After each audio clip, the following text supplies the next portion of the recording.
Hey there.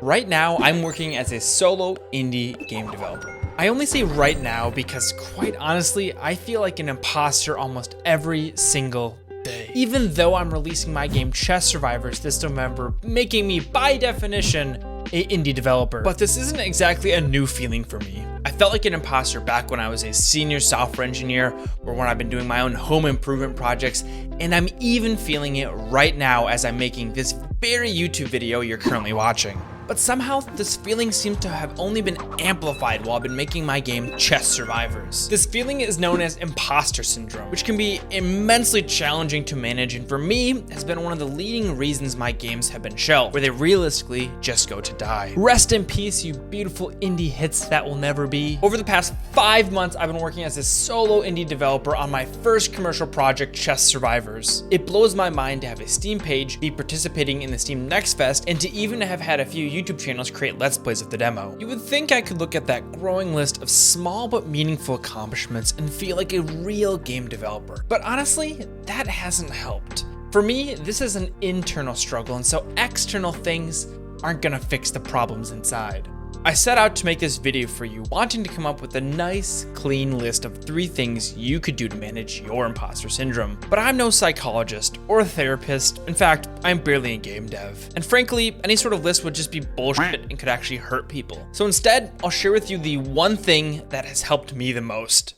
I've been focusing on my mental health. Now, before I explain what I mean, if you're struggling with mental health, I highly recommend that you seek help from a professional. I got help back when I was dealing with depression, panic attacks, and general anxiety, and it quite literally changed my life. Working on any creative project is emotionally draining, especially when it comes to making a game. There's almost an exhaustively long list of things to work on, not to mention if you're attempting to do this all solo, like me. I liken the game dev journey to climbing a mountain, not really knowing how tall the mountain is. An admittedly terrible way to climb a mountain, but this is a metaphor, so let's continue. Each time you reach what you think the peak is, you turn around only to discover a new peak and another thing you need to learn with its whole new set of challenges to overcome. To be a solo indie dev means you have to absolutely fall in love with the learning process and become okay with failing over and over again. It is the nature of the beast, and thus far, I've genuinely fallen in love with the process. But when my mental health gets too low, or when I don't take care of myself, or when I'm overworking myself, that is when the doubt kicks in and I begin to feel like an imposter.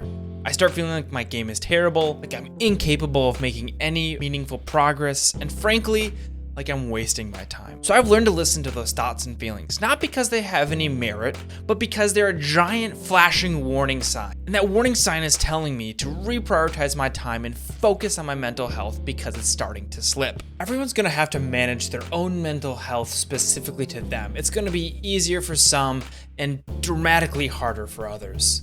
For me, I feel best when I work out, go for a long walk, listen to a podcast, eat a meal, read a book, take a break from work, or even just getting a really good night of sleep. Over the past decade, I've been working really hard to find those things that make me feel like the best version of myself, and I encourage you to do the same thing.